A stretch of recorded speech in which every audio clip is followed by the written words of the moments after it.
Hello दोस्तों, नमस्कार। बहुत बहुत स्वागत है आपका अपने यूट्यूब चैनल एचएसपी क्लासेज में। हम लोग पढ़ रहे थे मुगल साम्राज्य और पिछली कक्षा में हमने हुमायूं के विषय में डिस्कस किया था। उसी क्रम में आज हम उनके पुत्र अकबर के विषय में डिस्कस करेंगे। मोस्ट इम्पॉर्टेंट चैप्टर है। अकबर को भारतवर्ष का एक महान राजा भी कहा गया है, मुगल साम्राज्य का महान शासक कहा गया है और इन्होंने अनेक महान कार्य किए थे जिनकी वजह से इनको महान शासक कहा गया। तो चलिए शुरू करते हैं। इनके किए गए कुछ महत्वपूर्ण प्रश्न जो भी एग्जाम में आए थे उनको सिलेक्ट करके हमने लिया है इस पीडीएफ में। तो पहला प्रश्न है कि सम्राट अकबर का जन्म कब हुआ था। सम्राट अकबर का जन्म कब हुआ था? 15 अक्टूबर 1542 ईस्वी को अकबर का जन्म हुआ था। कब हुआ था दोस्तों? 15 अक्टूबर 1542 ईस्वी को। कहाँ हुआ था? सिंध।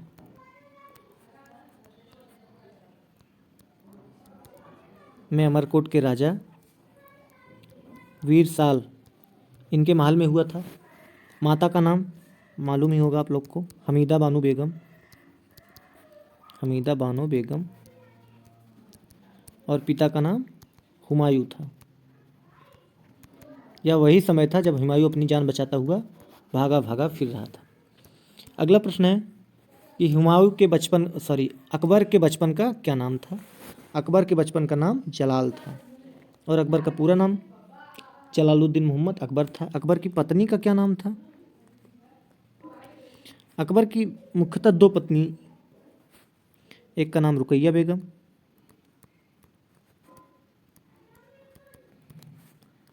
एक का नाम आप लोग जानते ही होंगे जोधाबाई। जोधाबाई ये अकबर की पत्नियां थी। अगला प्रश्न है कि अकबर का राज्याभिषेक कब और कहाँ हुआ था। अकबर का राज्याभिषेक कब और कहाँ हुआ था? 14 फरवरी 1556 ईस्वी को पंजाब के कलानौर नामक स्थान पर। कलानौर नामक स्थान पर। कलानौर कहाँ है? वर्तमान में गुरदासपुर एक ज़िला है, गुरदासपुर। वहीं पर कलानौर नामक स्थान था, वहीं पर अकबर का राज्याभिषेक हुआ। लगभग 14 वर्ष की उम्र में अकबर राजा बना था। 14 वर्ष की उम्र में अकबर राजा बना था और एकमात्र मुगल अनपढ़ राजा था अकबर। अकबर एकमात्र अनपढ़ मुगल राजा था, जबकि सबसे पढ़ा लिखा राजा था मुगलों में दारा शिकोह। अगला प्रश्न है कि अकबर किस उपाधि से राज सिंहासन पर बैठा था। अकबर ने जलालुद्दीन मोहम्मद अकबर, अकबर का पूरा नाम है, इन्होंने बादशाही गाजी की उपाधि धारण की और गद्दी पर बैठा 14 फरवरी 1556 ईस्वी में। किसके संरक्षण में बैठा था? बैरम खान के। अगला प्रश्न है कि अकबर का संरक्षक कौन था। 14 वर्ष की आयु में अकबर राजा बना तो उसका कोई ना कोई संरक्षक तो रहा होगा। बैरम खान अकबर का संरक्षक था। यह सिया मतावलंबी था। सिया और सुन्नी दो संप्रदाय हैं मुसलमानों में, जिसमें से बैरम खान सिया मतावलंबी था। अकबर इसके संरक्षण में 4 सालों तक रहा था, यानी जब अकबर 18 वर्ष का हो गया तो खुद को बैरम खान के संरक्षण से अलग कर लिया। 1556 से 1560 ईस्वी तक बैरम खान अकबर का संरक्षक बना रहा। ठीक है। इसके अलावा बैरम खान क्या था? बैरम खान अकबर का वजीर था, प्रधानमंत्री था या वकील था, सलाहकार था, सब कुछ। सेनापति की भी भूमिका निभाया था अकबर बैरम खान पानीपत के प्रथम युद्ध में, द्वितीय युद्ध में। अगला प्रश्न है कि अकबर के समकालीन शासक कौन कौन थे। तो कुछ शासक थे जो विदेशों में शासन किया करते थे, जिनमें से प्रमुख हैं रानी एलिजाबेथ, इंग्लैंड की महारानी थी अकबर के समकालीन। शाह अब्बास ईरान के शासक थे अकबर के समकालीन। जार इवान फोर्थ बेसिलएविच ये रूस के जार थे। जार यानी जो अपने यहाँ शासक कहते हैं, रूस में राजा को जार कहते हैं। और जार इवान फोर्थ बेसिलेविच को इवान द टेरिबल के नाम से भी जाना जाता था या कुख्यात था, यानी अपने बुरे कामों के लिए जाना जाता था, खराब कामों के लिए। जो अच्छे कामों के लिए जाना जाता है वो विख्यात होता है, विख्यात, और जो खराब कामों के लिए जाना जाता है वो कुख्यात होता है। अगला प्रश्न है कि पानीपत की दूसरी लड़ाई कब और किसके बीच हुई थी। तो पानीपत की दूसरी लड़ाई 5 नवंबर 1556 ईस्वी को अकबर व हेमू के बीच में हुई थी। हेमू कौन था? हेमू दिल्ली पर शासन करने वाला अंतिम हिंदू, दिल्ली का अंतिम हिंदू शासक था, हिंदू शासक कौन था? हेमू था। और अकबर जब 1556 ईस्वी में गद्दी पर बैठा तो 14 वर्ष का था। 14 वर्ष का बालक युद्ध क्या करता? तो बैरम खान ने इसकी तरफ से युद्ध किया था, यानी सेनापति की भूमिका निभाई थी, और इस युद्ध में बैरम खान क्या था? विजयी रहा। हेमू इस युद्ध में पराजित हुआ और मारा गया। अगला प्रश्न है कि बैरम खान की हत्या कब और किसने की। बैरम खान की हत्या कब और किसने की? 31 जनवरी 1561 ईस्वी में बैरम खान की हत्या हुई, ठीक है। और किसने किया था?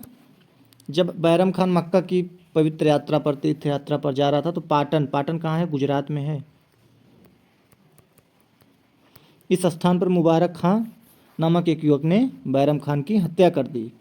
अब बैरम खान की हत्या के बाद क्या हुआ था, ये भी जानना जरूरी है।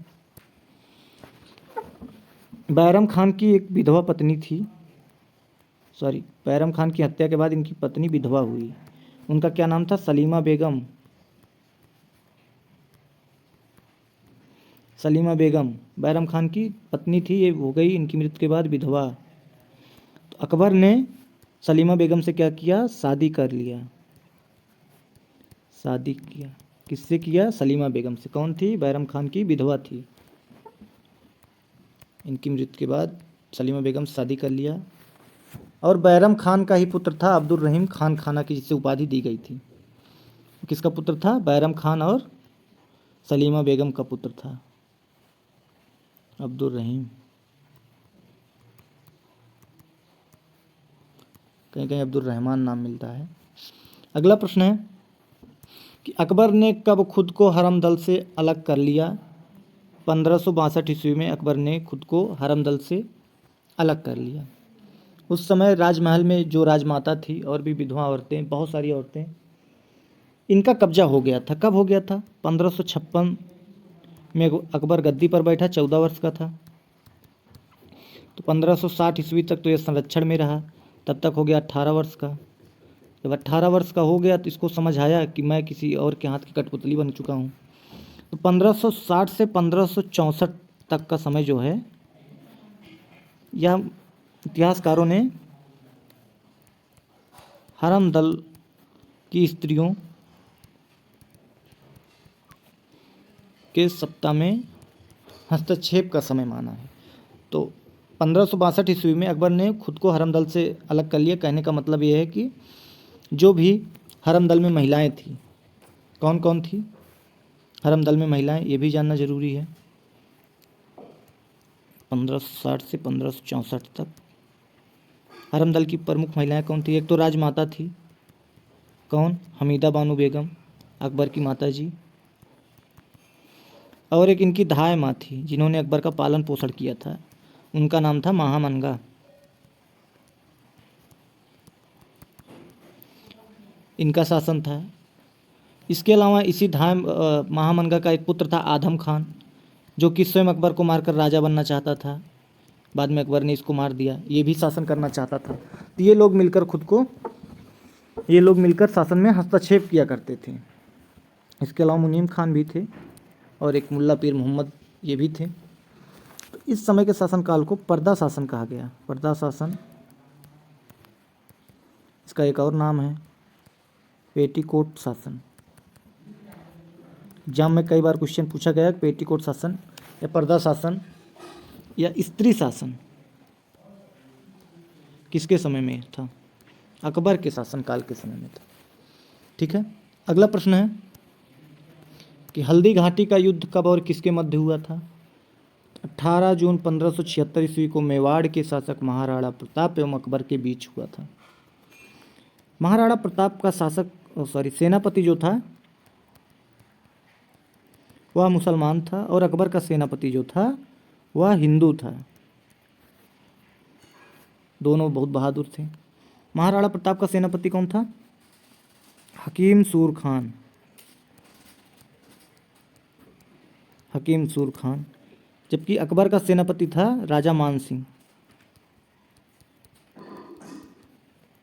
अकबर के नवरत्नों में से एक। हकीम सूर खान वीरतापूर्वक लड़ा और युद्ध में ही मारा गया,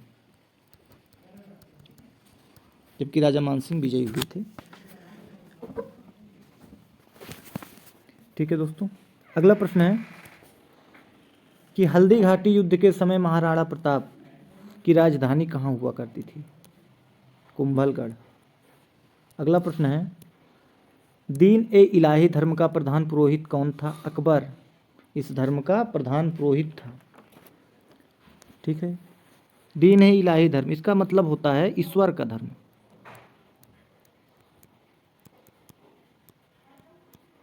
ईश्वर का धर्म, कोई नया धर्म नहीं था। सभी धर्मों की जो अच्छी अच्छी बातें थी, सभी धर्मों की गुड थिंकिंग जो थी, उन्हीं को मिलाकर ये धर्म बना था। ठीक है, सर्वेश्वरवाद पर आधारित था। किस पर आधारित था? सूफी संत का मत है सर्वेश्वरवाद, इस पर आधारित धर्म था दीन इलाही। इसका द्वार सभी धर्म के लोगों के लिए खुला हुआ था और इसका जो शिष्यता ग्रहण करना चाहता था, शिष्यता ग्रहण करने का दिन था रविवार। इसका एक प्रोसेस था, दीन इलाही धर्म को ग्रहण करने का एक प्रोसेस था। प्रोसेस क्या था कि खाली पगड़ी को लेकर जो जिसको धर्म ग्रहण करना होता था वह बादशाह के चरणों में अपना शीश रख देता था। बादशाह के चरणों में शीश झुकाता था तो बादशाह उसे उठाकर अपने हाथों से पगड़ी उसके सिर पर पहनाते थे। उसके बाद उसको गुरु मंत्र देते थे। ये स्वयं अकबर करते थे। और इसके सदस्य जब आपस में मिलते थे तो कहते थे अल्लाह अकबर। इसके सदस्य आपस में मिलने पर क्या बोलते थे? अल्लाह अकबर।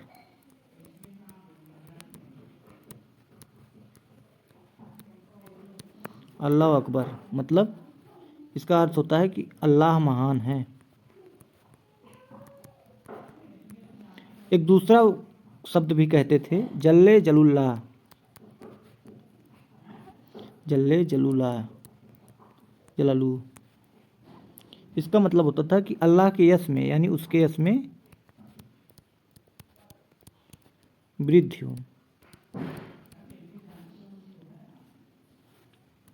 ठीक है, और बड़ी इंटरेस्टिंग बात यह है कि एक इतिहासकार हुए हैं। इतिहासकार कौन हुए हैं? Vincent Smith. विंसेंट स्मिथ, इन्होंने क्या कहा था इस धर्म के बारे में? इन्होंने कहा था कि दीन ए इलाही धर्म जो है ये मूर्खता का स्मारक है। दीन ए इलाही धर्म को क्या कहा? मूर्खता का स्मारक कहा। ठीक है दोस्तों, अगला प्रश्न है कि दीन ए इलाही धर्म स्वीकार करने वाला प्रथम एवं अंतिम हिंदू शासक कौन था? राजा बीरबल। कहाँ के रहने वाले थे ये? कालपी। कालपी के रहने वाले थे, जालौन में है कालपी, वहाँ के रहने वाले थे। इन्होंने दीन इलाही धर्म को स्वीकार किया था। जबकि राजा भगवान दास और इनके पुत्र थे मान सिंह और एक टोडरमल थे, राजा टोडरमल, इन तीनों ने ग्रहण नहीं किया।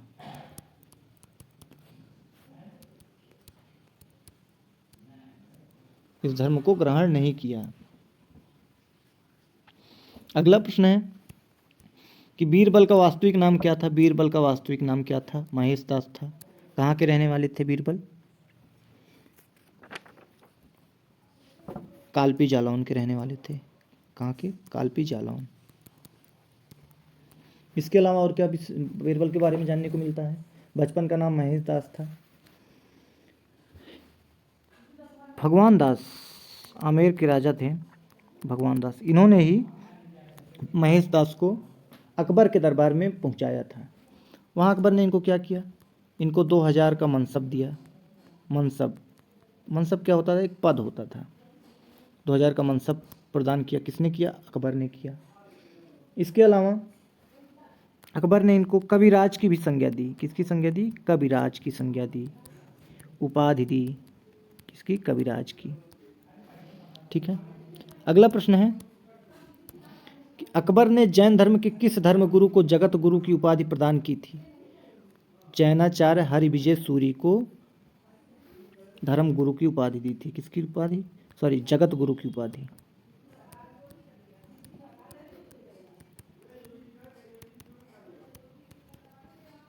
ठीक। अगला प्रश्न है कि राजस्व प्राप्ति की जब्ती प्रणाली किसके शासनकाल में प्रचलित थी? अकबर के शासनकाल में प्रचलित थी। जब्ती प्रणाली क्या थी? भू राजस्व व्यवस्था थी। भू राजस्व व्यवस्था थी। अगला प्रश्न है कि दहसाला बंदोबस्त व्यवस्था किसने लागू की? तो अकबर के दीवान यानी वित्त मंत्री, आज के समय का कह लें तो राजा टोडरमल एक खत्री जात से थे। इन्होंने 1580 में दहसाला बंदोबस्त व्यवस्था, या जिसे दहसाला को ही टोडर रमली व्यवस्था भी कहा जाता है। क्यों? टोडरमली व्यवस्था कहा जाता है।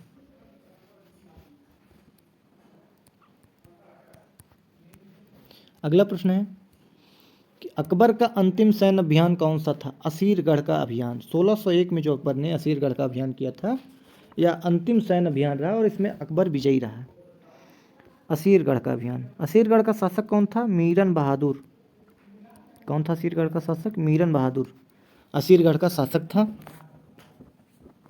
मीरन बहादुर। और कहते हैं कि 1601 में जब असीरगढ़ को जीता गया तो असीरगढ़ का जो किला था, किले को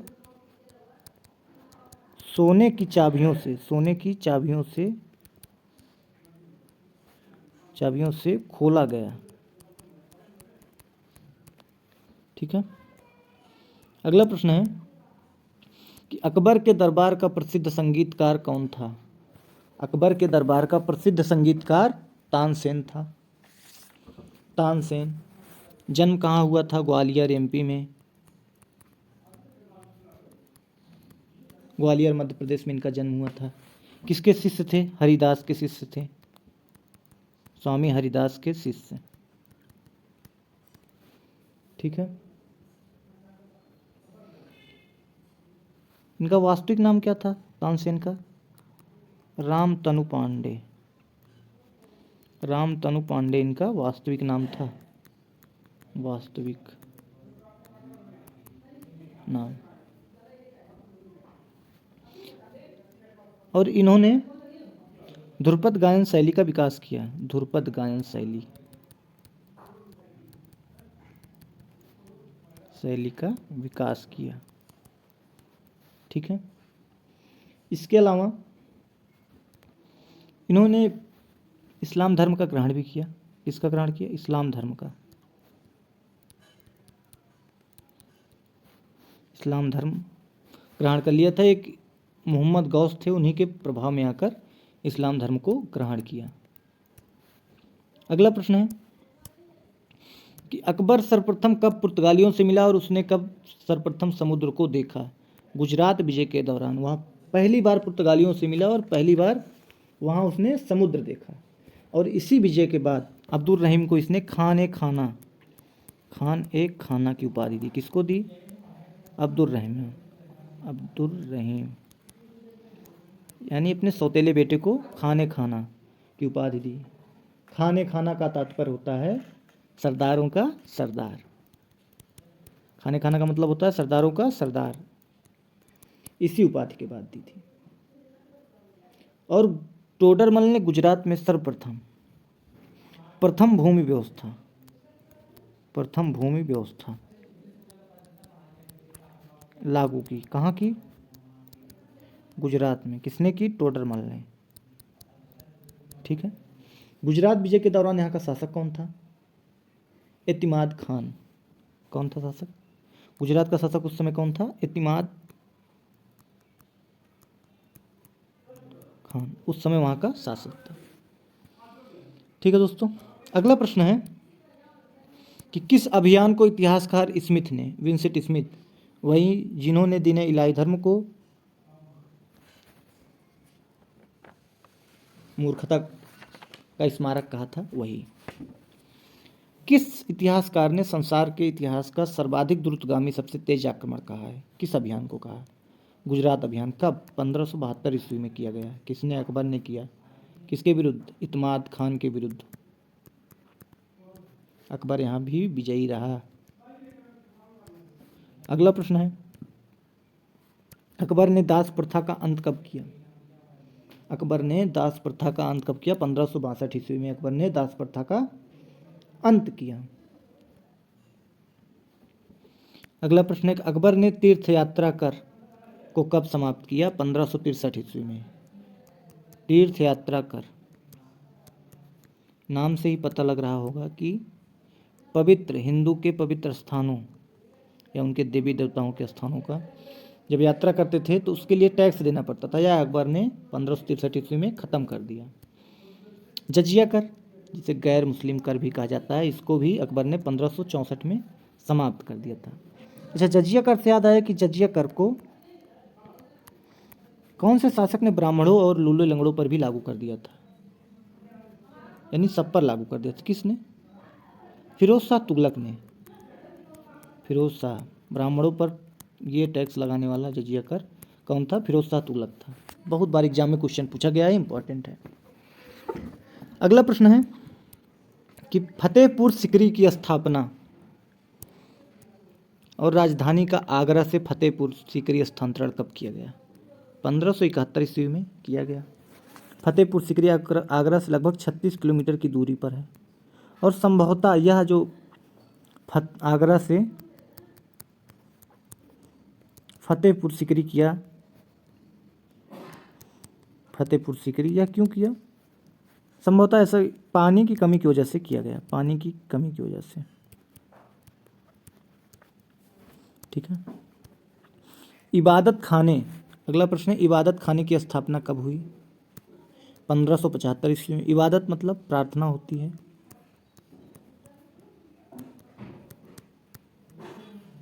खाना मतलब घर, प्रार्थना घर। कहाँ इसकी स्थापना की गई? फतेहपुर सीकरी में। किसने की? अकबर ने की। ठीक है। अगला प्रश्न है कि इबादत खाने में सभी धर्मों के लोगों के प्रवेश की अनुमति कब दी गई? 1578 ईस्वी में सभी को प्रवेश करने और प्रार्थना करने की अनुमति दी गई। कहाँ? इबादत खाने में। अगला प्रश्न है कि मजहर की घोषणा किसने की? मजहर की घोषणा किसने की और कब की? मजहर की घोषणा अकबर ने की थी 1579 ईस्वी में। अच्छा, मजहर, इसका जो फॉर्मेट था, प्रारूप था, किसने तैयार किया था? शेख मुबारक ने। शेख मुबारक कौन थे? शेख मुबारक अबुल फजल और फैजी, ये दो भाई थे। इन्हीं के पिता का नाम था, इनके पिताजी थे शेख मुबारक। इन्होंने इसका फॉर्मेट यानी प्रारूप तैयार किया था और जब मजहर की घोषणा की तो ये हुआ कि जितने भी धार्मिक मामले हैं सबके जो मुखिया हैं, काजी न रहकर धार्मिक मामलों के मुखिया बन गए, यानी प्रधान बन गए। कौन बन गया? अकबर बन गए। ठीक है। अगला प्रश्न है कि दीन इलाही की स्थापना कब की गई? 1582 ईस्वी में। इसके बारे में डिस्कस किए हैं ऊपर। अगला प्रश्न है कि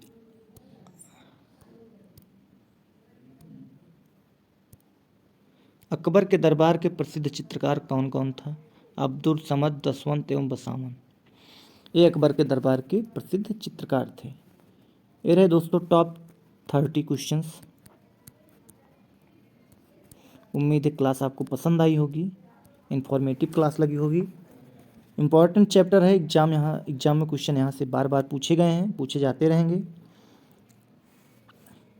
मिलते हैं नेक्स्ट क्लास में इसके, जहाँ हम लगभग 25 से 30 क्वेश्चन और इसके डिस्कस करेंगे। ठीक है दोस्तों, तब तक के लिए नमस्कार, जय हिंद, जय भारत। पढ़ाई कीजिए, स्वस्थ रहें, मस्त रहें।